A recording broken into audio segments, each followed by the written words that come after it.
Okay, here goes. Actually, I've already peeked in. I peeked in earlier, but the door open is always kind of a fun moment. So we're gonna do this anyway.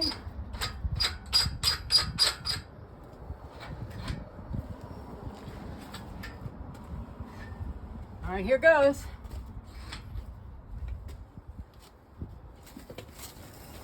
Oh. So the flashing slip pieces are especially nice in this kiln. I have B-Mix with Bower Orange flashing slip. I have Bear B-Mix. I have Bear 900.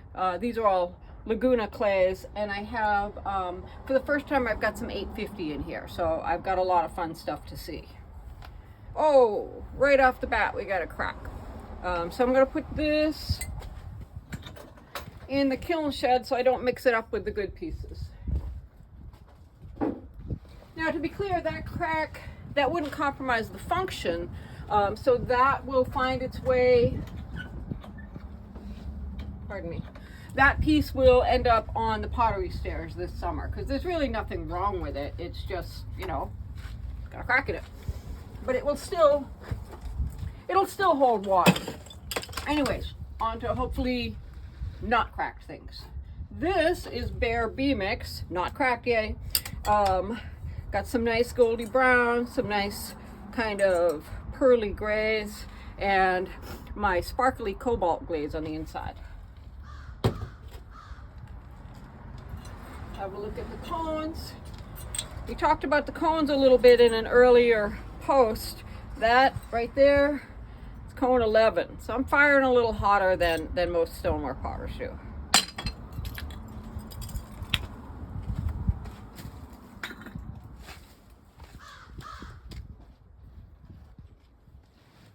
Yay, no cracks. And again, Bear B-Mix, you can see a really nice directional effect, like here where it's gray. We'll bring it back here so the camera can see it. Where it's gray, it's got a lot more soda, and over here on this sort of peachy tan side, that's the lee side of the flame.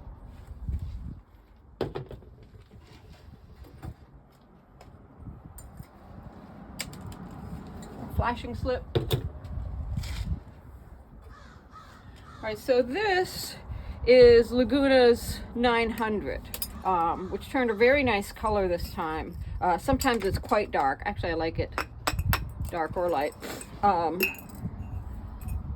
And then, of course, the floral design, that's white porcelain slip.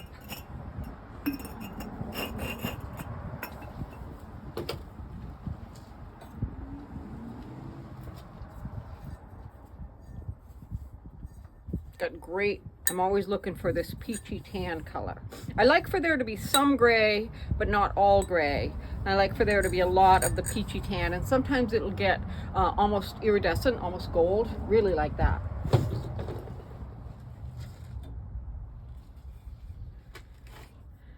So you guys can let me know in the comments if you see anything that you would like. Vases like this, these will probably be $75. The smaller vase, that's probably going to be like $60. Something like this, that's about $85. So again, my Patreon paid subscribers are going to get first crack at it. So if you see anything that you want here, let me know in the comments, or send me a direct message.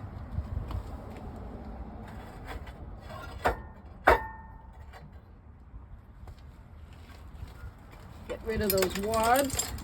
The wads are just keeping the pots from sticking to the kiln shelf, because otherwise the soda glaze would cover everything, including the shelves, and then the pots would essentially be glazed down to the shelves. Ooh, so that is 900 with some this is the 900 clay body with the Bower Orange flashing slip on it. This is the B-Mix clay body with the Bower Orange flashing slip on it. And you can see that the clay body makes a big difference in terms of what color the slip gives you.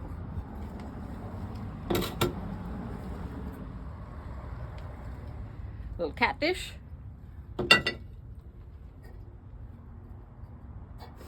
These are a couple of old B-mix pieces. A lot of the time I have smaller pieces just kicking around the studio to fill in spaces between pots. But these make really nice soap dishes, because just even that slight raised ridge will lift the soap up enough out of the water to keep it from getting goopy.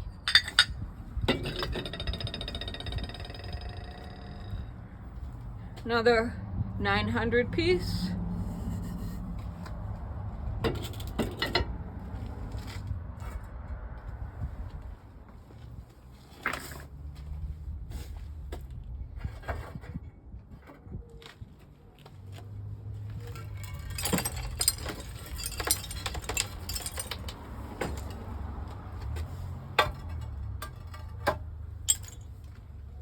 Ooh, I was waiting for this one.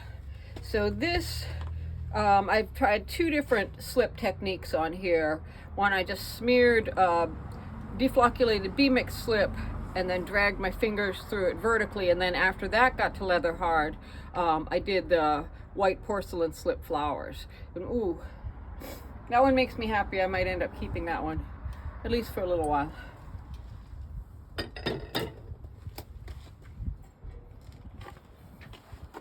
Got some nice sheen there.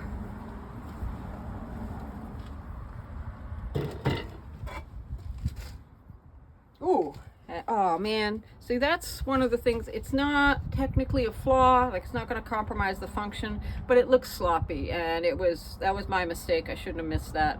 That one will probably also find its way to the pottery stairs.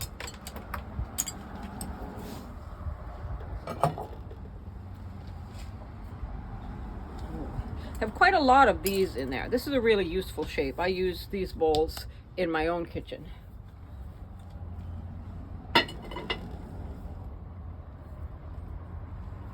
Not as much glass on the bottoms. Not that that really matters, but sometimes I like it when the wad marks are very visible.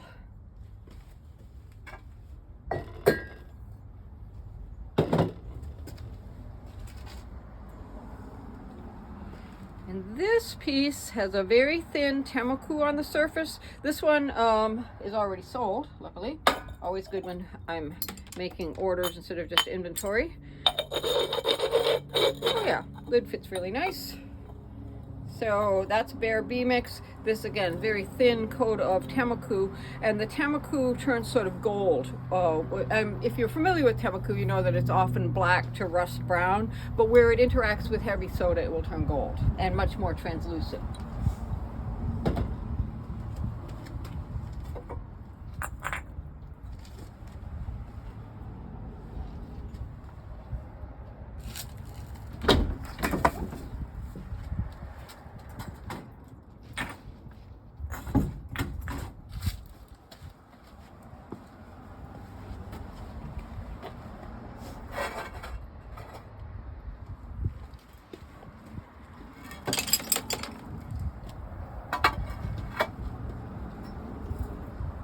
So I started making these basically to go with these. Like I've been making this size for a while, and again I use it a lot, and I just thought it would be nice if there were serving bowls that matched it.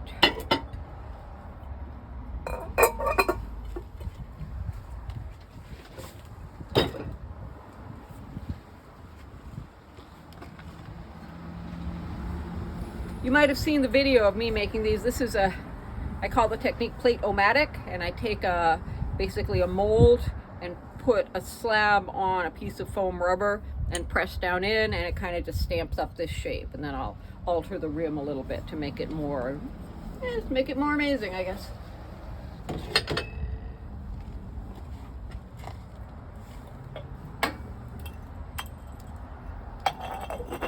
So all of the glazes that you see here, this Uribe, this nice bright yellow, these are all in the Fine Mess Glaze book, which is available for sale in this Patreon page shop.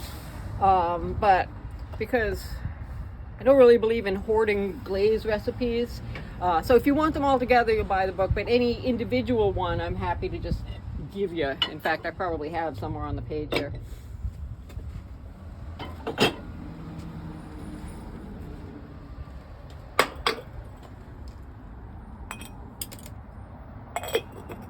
Now we can see a little bit of wad marks there. I always like that. So this is wonderful rosy color.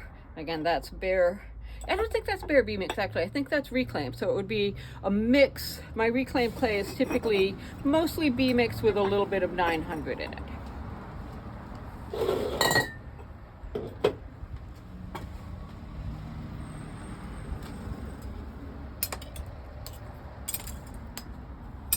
Again, that's Old Yellow, that's a Turquoise Aribe, and I don't know if you can see that stamp, but all of the stamps are wildlife that you can find in Maine. Well, most of the stamps are that. And I don't really go for moose and lobsters. I don't have anything against moose and lobsters, but I try to choose animals that I have personally had memorable experiences with.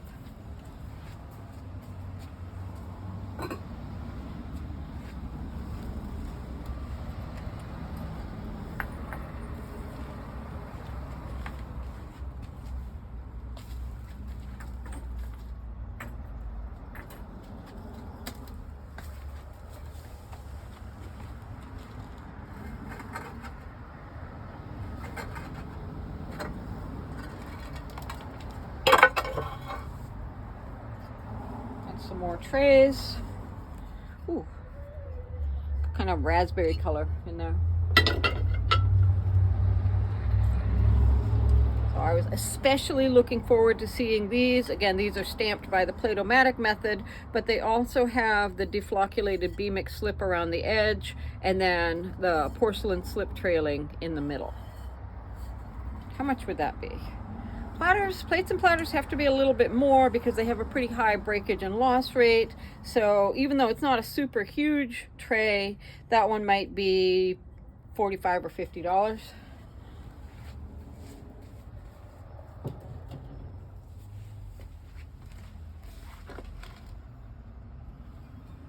Got another little serving tray, and that one, oh boy, it's not a terrible flaw, but it's enough of a flaw that it can't be first quality. Now this one can probably be fixed. Like I could take my Dremel and grind that out, apply some more glaze to it and refire it.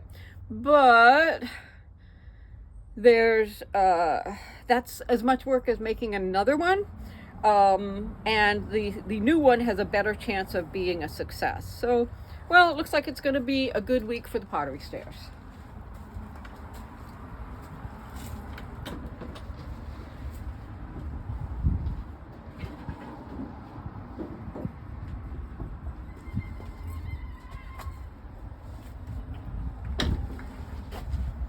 And I have lots of these little seashell shapes. They are candy molds, but I use them to make refrigerator magnets. And I particularly like them because, you know, Maine and seashells make sense to me. And they take up spaces that would otherwise be wasted in the kiln. So all of these, and those, mostly they're probably going to find their way to the Maine Potter's Market, and they'll be like $5.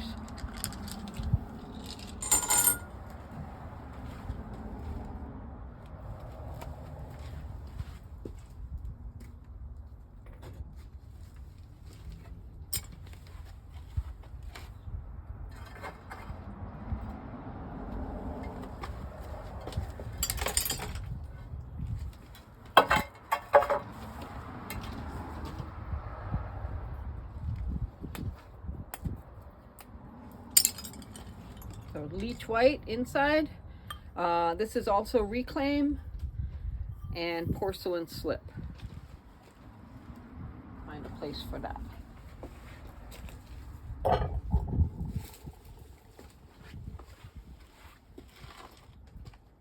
I'm also happy to answer other questions in the comments, not just purchases. So if something, if a question arises that I don't answer in the process of unloading, give me a comment. Nothing makes me happier than answering questions. I'm just a real nerd that way. That's what I mean when I say wad marks. I just think they're very handsome.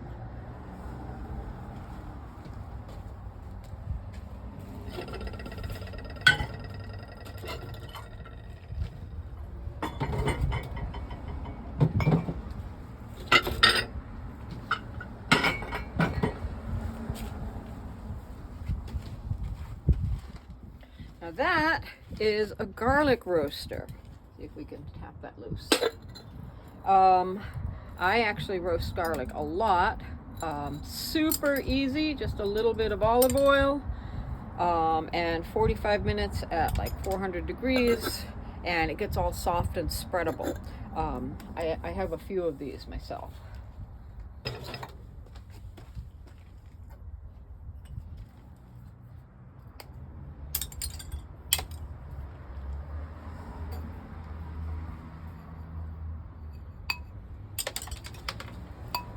So this one was fired on its rim, so the bottom is glazed. The soda will glaze the bottom just as well as the top. Just wherever it touches, it'll apply glaze. So this one with the unglazed bottom, that one the bottom is glazed. So that means that this one has less glaze on the rim.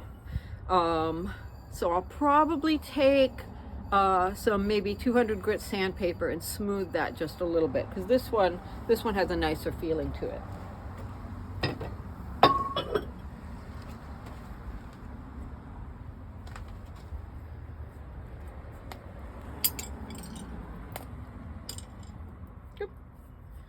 I'm gonna need a chisel for that, I think.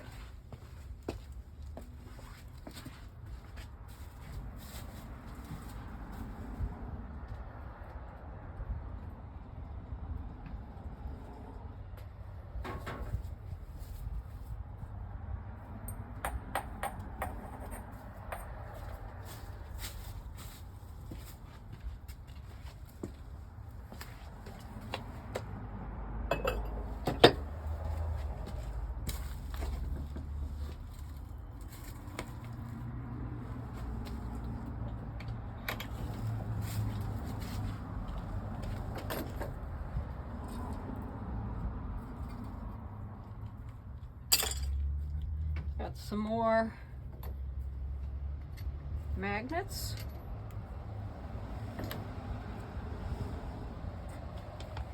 I think these sort of goldy brown ones, I think those are my first glimpse of what the 850, the new clay body that I'm trying in this kiln load. I think that's my first glimpse of what 850 is going to do. Mix. So here's the bottom cone pack. So you can see, you'll remember the first one, 11, was laying flat. This one, 11, is just starting to bend. Interestingly, when I turned the kiln off, 11 was just starting to bend in both places. But the kiln, of course, doesn't immediately cool off when you shut it. This is a very tight kiln. It holds its heat well. So the cone continued, and of course, when the chimney is no longer drawing the heat out, the heat has nowhere to go but just up. So the upper cone melted a lot more after I turned the kiln off. So, and of course that would have affected the glazes also, although they can all tolerate cone 11 perfectly well. But that's why the kiln appears to be like half a cone hotter upstairs than downstairs, just because it continues to fire after you turn the burners off.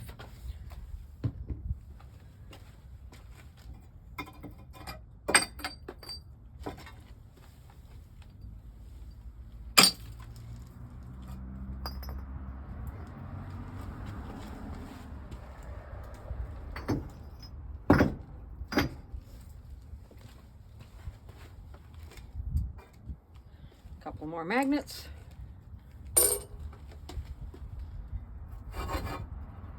All of these shelves, you can see the soda glass on the side. You can't see it as well on the top because there's just a lot less of it. There's not much for it to react with the kiln wash. And you can see this foamy material on the bottom. That's all soda glass. These are all going to need to be ground with an angle grinder before I can use them again. That's a tiresome job, grinding shelves. There's another one that the rim is going to need a little bit of softening, a little bit of sanding to make it feel nicer.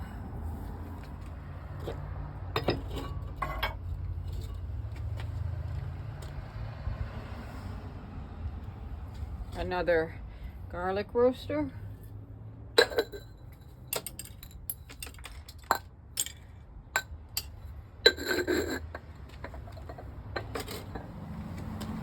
Oh, I've been looking forward to this one. This was, this platter, this was in the last firing and it was a little bit under fired. Oh man, so it's perfectly, like the glaze is perfectly smoothed, but that is a drop of soda glass that came down off the roof of the kiln. So, nice platter. It's got a little bit of cracking there that I don't care to see either. This was done before I started using a material called Glomax, which is already bisqued kaolin in the slip. You add a little bit and then the slip doesn't shrink as much.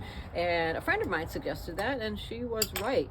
I get a lot less of these little cracks now that I've been using the Glomax. Anyways, this is another one for the pottery spares.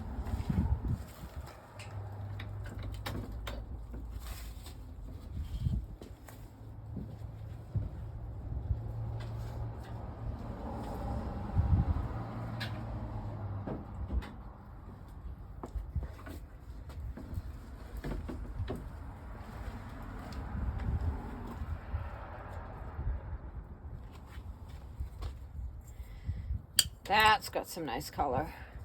That's that gold tan that I like. Oh man, like I said, having an unusually high amount of seconds in this kiln, which is, I mean, none of them are terrible, but they're all just like that. I certainly would not sell as a first quality piece. That's a pretty big crack.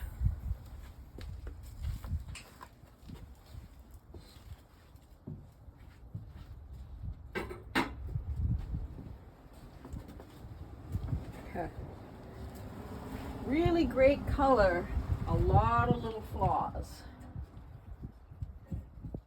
Ooh.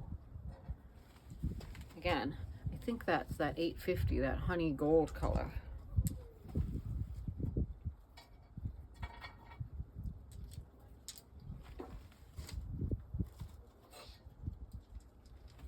Now, these are great. These Play-Doh-Matic pieces. Again, porcelain slip, turquoise Aribe, and then this is all this orange and tan and gold and sort of silver. That's all just soda glass. Got some really nice wad marks on the bottom of that one also.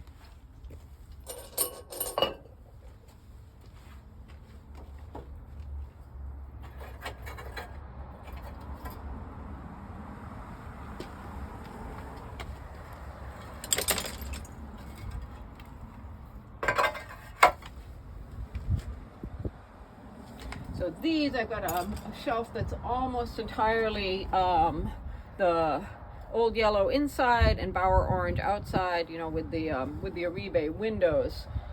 So these, I feel like this was the exact right amount of soda for that flashing slip, because they all turn a nice bright orange, you know, a nice shine, a little bit of satininess in places. Like I really couldn't ask for any better for these, assuming there's not dumb stuff like cracks on the bottom.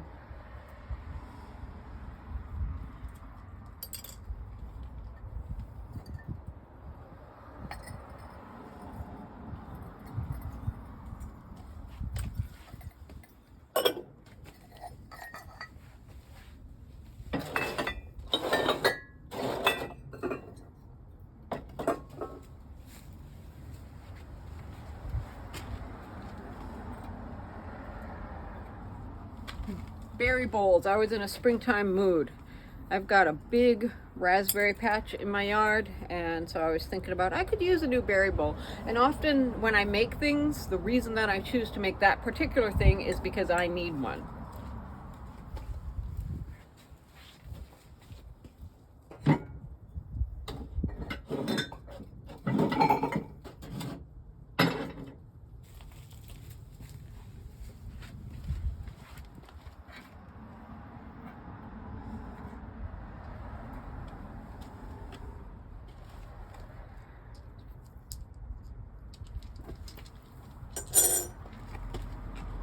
All right, and then, ooh, liking that.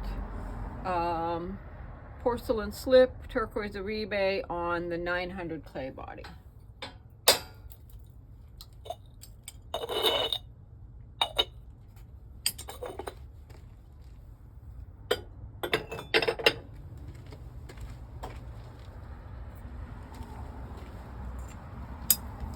Oh, so that isn't actually a flaw, but I don't love when the iron pulls up in a spot like that.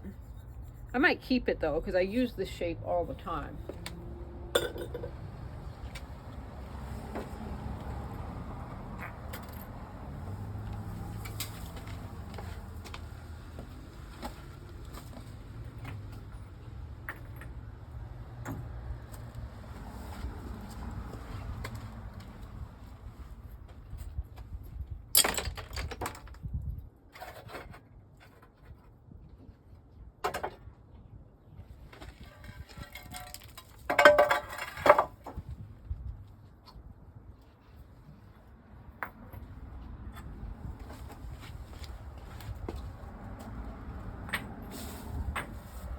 How's it look? Looking good. We're on video. Okay. It's okay. You can be in the video. All right. If we're on video, you want me to go to the supermarket and get the car? That's an excellent idea, honey. Thank Okay. you. Should I bring the keys or should I just carry it across the street? My husband thinks he's funny. Do you think he's funny? I don't think he's funny. This is 570 porcelain, and it actually got a little peachier than I expected. Usually it's just white and shiny, but I like the peach.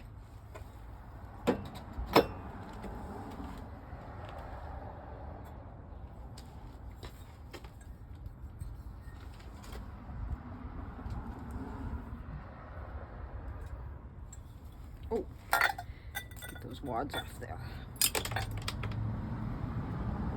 See here, it got less soda glass, but if I take some fine sandpaper to it, it will feel just as silky and satiny as it would if it were glazed. So it's really, it becomes just color variation.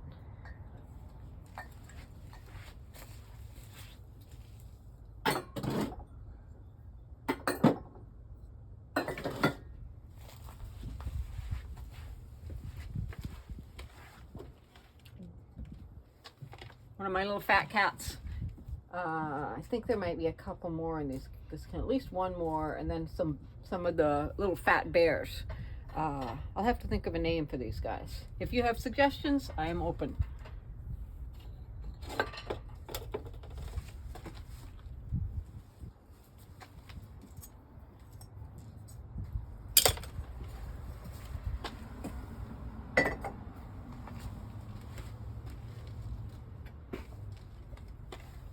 Another little urn. I think that was Reclaim and Aribe. It's not a classic Aribe. A classic Aribe would be greener, but I like this bright turquoise and the way it vibrates off the bare clay colors and the flashing slip colors.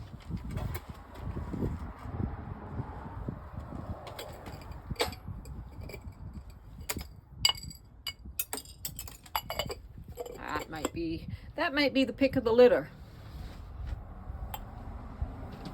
You can see wad marks a little bit on the bottom there. All right, lots of magnets on this low.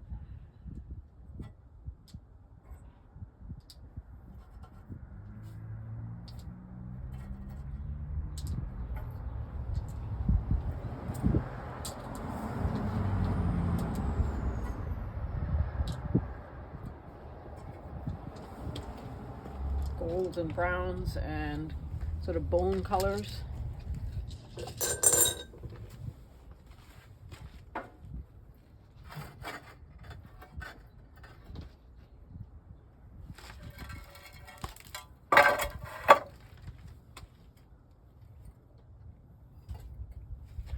So that is the 900 with flashing slip on it, and a nice bright turquoise Oribe. The Oribes are coming out great this time.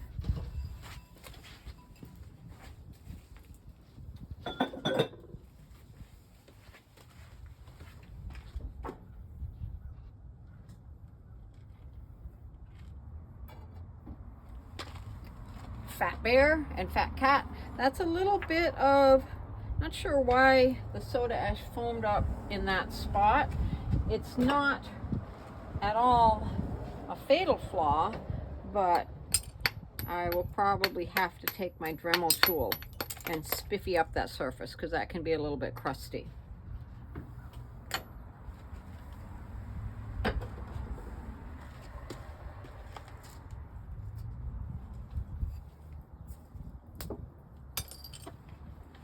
Old Yellow, 900, 570 porcelain.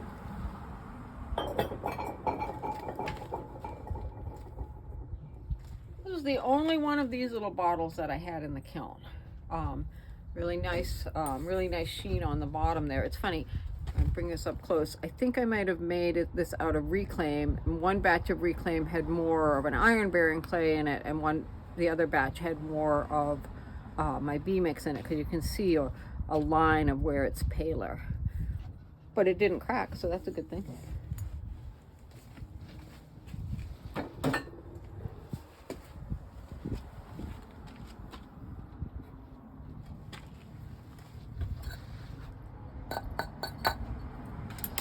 Another little garlic roaster. Those are wads. We'll get those wads off there. Lots of those.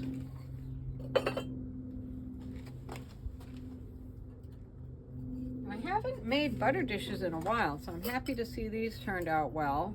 Peachy on one side, kind of pearl gray on the other, and leech white glaze on the inside.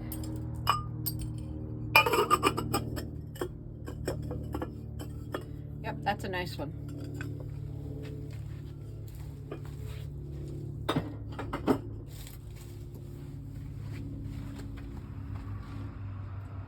And then this one is 900 clay with flashing slip. And I can always tell the ones with the flashing slip because the porcelain turns an orangey color as opposed to the bright white that it is by itself. So this it's gonna need just a little bit of spiffying with some sandpaper there. The flashing slip got a little rough in that spot. Maybe it was a little thick.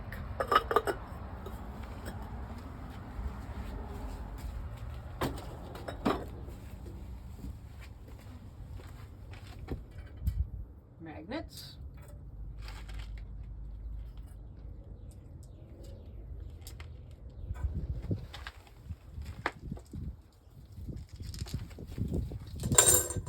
I'm gonna spend a whole day just grinding the backs of those and gluing the actual magnets to them.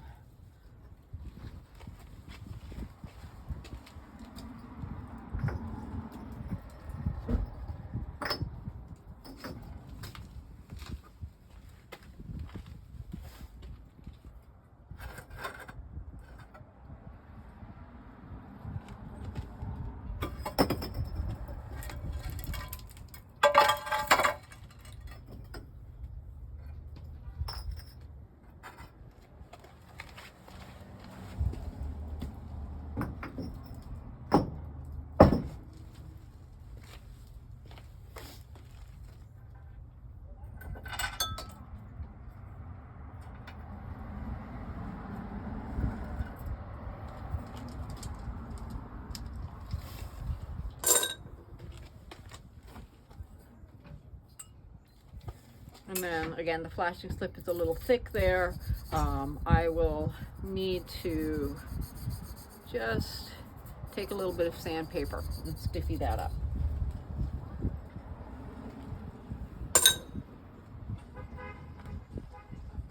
Same thing on that one.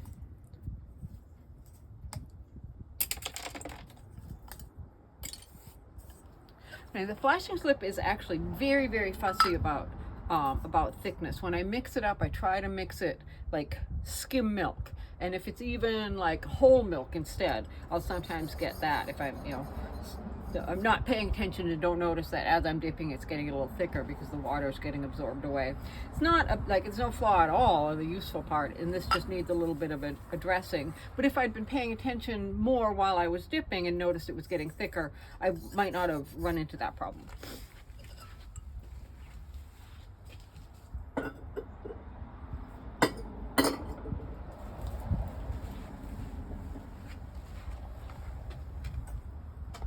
And this is a coffee cone that's just the bare bee mix. Got some really beautiful sort of dove gray and peach, and that's just leech white on the inside. Little bit of pebbliness. A lot of them, this isn't unusual, a lot of the time I need to sand the rims of things.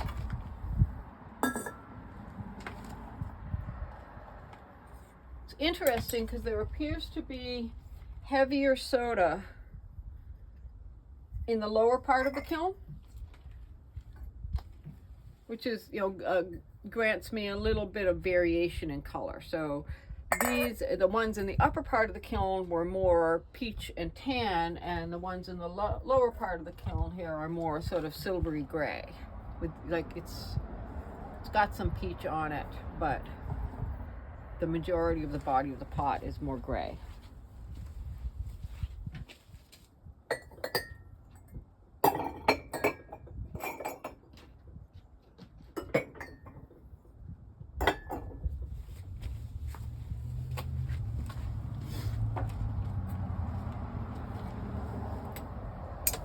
Good sized serving bowl. So if you look at this, is also leech white. So if I take this piece that's bee mix, and there's leech white on the inside there, and then this piece, which is Laguna's 900, same glaze, but you can see the brown freckles on that. That's coming from iron in the clay body. So the clay that I'm using affects the glaze result, as well as which glaze I choose. So glazes will turn out differently depending on what clay body they're on top of.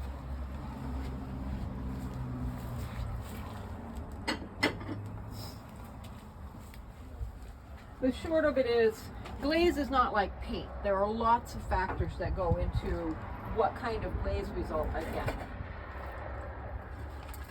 Last shelf.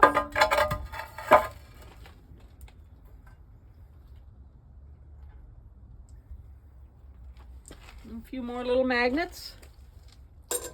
And then these bears. The bears are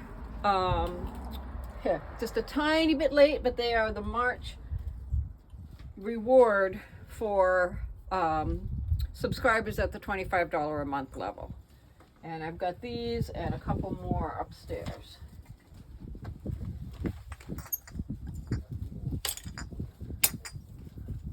Yeah, look how shiny they are. That one, even though it's not the natural color of any existing bear in the world, that might be my favorite, just because I think that peachy color is so beautiful.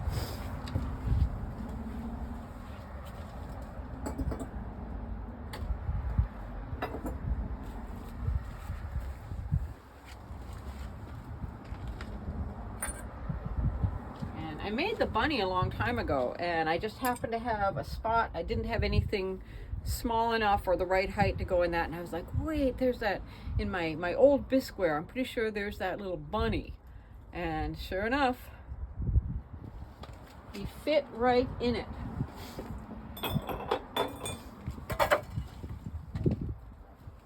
Another style of berry bowl.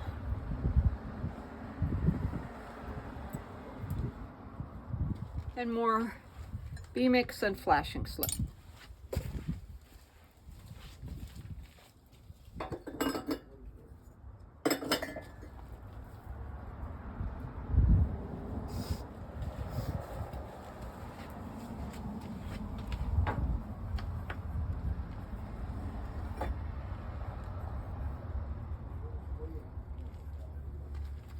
Three more mugs. Got some really handsome wad marks.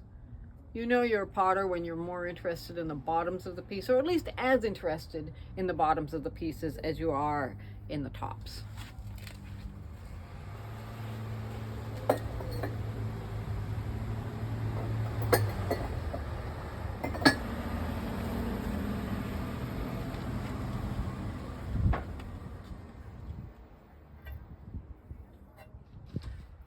I don't think I did have a single piece that was the 850 clay in here, except for the magnet. So I guess we'll have to wait until the next firing to find out how that's going to turn out. Oh, maybe.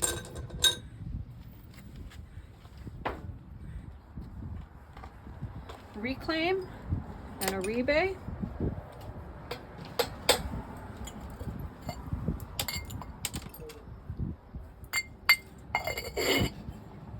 Nice.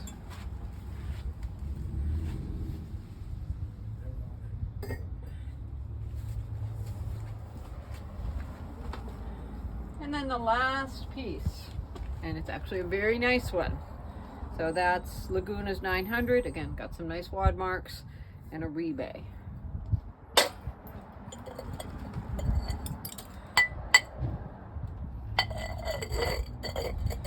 Terrific. So again, I think I had maybe 4 or 5 seconds, but other than that, pretty fabulous firing.